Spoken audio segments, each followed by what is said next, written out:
Hi everyone, welcome back. ನೀವು ನೋಡ್ತಾ ಇರೋ ಸ್ಟೂಡೆಂಟ್ ಸೊಲ್ಯೂಷನ್ ಯೂಟ್ಯೂಬ್ ಚಾನಲ್. 15,000 ಶಿಕ್ಷಕರು, ಉಪನ್ಯಾಸಕರು, 30,000 ಸಹ ಪ್ರಾಧ್ಯಾಪಕರ ನೇಮಕಾತಿ ಕೂಡ ಮಾಡ್ತೀವಿ ಅಂತೇಳಿ ಹೇಳಿದ್ದಾರೆ. ನೋಡೋಣ ಬನ್ನಿ.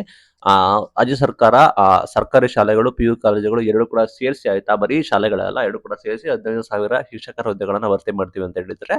PUC ವಿದ್ಯಾರ್ಥಿಗಳಿಗೆ ಉಚಿತ ಪಠ್ಯಪುಸ್ತಕ ಓಕೆ, ಬಟ್ ಯೂನಿವರ್ಸಿಟಿಗಳಲ್ಲಿ ದೌರ್ಜನ್ಯ, ಜಾತಿ ಇದು ಆಧಾರಿತ ದೌರ್ಜನ್ಯ ನಾವು ಕಂಟ್ರೋಲ್ ಕೂಡ ಮಾಡ್ತೀವಿ ಅಂತ ಕೂಡ ಹೇಳಿದ್ದಾರೆ. ಅಂಡ್ ನಿಮಗೆ 3,000 ಸಹ ಪ್ರಾಧ್ಯಾಪಕರ ನೇಮಕಾತಿ ಕೂಡ ಮಾಡ್ತೀವಿ ಅಂತ ಹೇಳಿದ್ದಾರೆ. ಲೈಕ್ ಉಚಿತ ಪಠ್ಯಪುಸ್ತಕ ಕೂಡ ಅಂತ ಹೇಳಿದ್ದಾರೆ. ಸರ್ಕಾರಿ PU ಕಾಲೇಜಲ್ಲಿ ಉಚಿತ ಪಠ್ಯಪುಸ್ತಕ ಓಕೆ, ಎಲ್ಲ ಕೂಡ ಸರಿ ಇದೆ. ಇಲ್ಲಿ ಬಂದ್ಬಿಟ್ಟು ಡಿಜಿಟಲ್ ಟ್ಯೂಟರ್ IIT ಧಾರವಾಡ ಕೂಡ ಇಲ್ಲಿ ಏನೋ ಹೊಸ ಕಲಿಕಾ ಕೂಡ ಮಾಡ್ತಾ ಇದ್ದಾರೆ. 8 ಹೊಸ ಪದವಿ ಕಾಲೇಜುಗಳನ್ನ ವಚನ ಯೂನಿವರ್ಸಿಟಿಗಳನ್ನ ತರ್ತಾ ಇದಾರಂತೆ. ಅದಕ್ಕೂ ಕೂಡ ನಿಮಗೆ ಲೈಕ್ ಜಮೀನು ಕೂಡ ಮಂಜೂರು ಕೂಡ ಮಾಡಿದ್ದಾರೆ. ಎಲ್ಲಿ ಅಂದ್ರೆ ವಿವಿಧೆಡೆ ಬಸವ ಕಲ್ಯಾಣ ಅಲ್ಲಿ ಯೂನಿವರ್ಸಿಟಿ ಕಡೆ ವ್ಯಾಪ್ತಿಯಲ್ಲಿ ಕೂಡ ತರ್ತಾ ಇದ್ದಾರೆ. ಮತ್ತೆ ಬೆಳಗಾವಿ, ಗ್ರಾಮಾಂತರ, ಮೈಸೂರು ನಗರ ಕಡೆ ಸಾಕಷ್ಟು ಪ್ರಥಮ ದರ್ಜೆ ಕಾಲೇಜುಗಳನ್ನ ತರ್ತಾ ಇದ್ದಾರೆ. ಲೈಕ್ ಅದು ಕೂಡ ಗಮನಿಸಬೇಕಾಗುತ್ತೆ.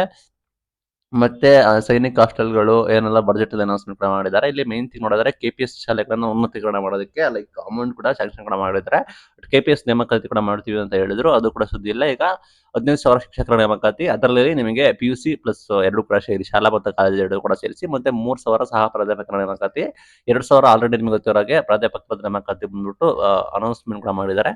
ಇಷ್ಟು ಕೂಡ ಮಾಡ್ತೀವಿ ಅಂತ ಹೇಳಿದ್ದಾರೆ. ಲೈಕ್ ಶಿಕ್ಷಣ ಕ್ಷೇತ್ರಕ್ಕೆ ಸರ್ಕಾರ 47,000 ಕೋಟಿಗೂ ಹೆಚ್ಚು ಅನುದಾನ ಕೊಟ್ಟಿದೆ ಅಂತ ಹೇಳಿದ್ದಾರೆ. ಬಿಕಾಸ್ ನೇಮಕಾತಿ ಆಗಿಲ್ಲ, ಹಂಗಾಗಿ ಗೊಂದಲ ಕೂಡ ಇತ್ತು. ಆ ನಿಟ್ಟಿನಲ್ಲಿ ಶಿಕ್ಷಣ ಕ್ಷೇತ್ರಕ್ಕೆ ಒಲವು ಕೊಟ್ಟಿದ್ದೀವಿ. ಶಿಕ್ಷಣ ಕ್ಷೇತ್ರಕ್ಕೆ ಬರೋವರೆ ಅಂದಾಜು 47,000 ಕೋಟಿಗೂ ಹೆಚ್ಚು ನಾವು ಕೊಟ್ಟಿದ್ದೀವಿ ಅಂತ ಹೇಳಿ ಮಾಡಿದ್ದಾರೆ.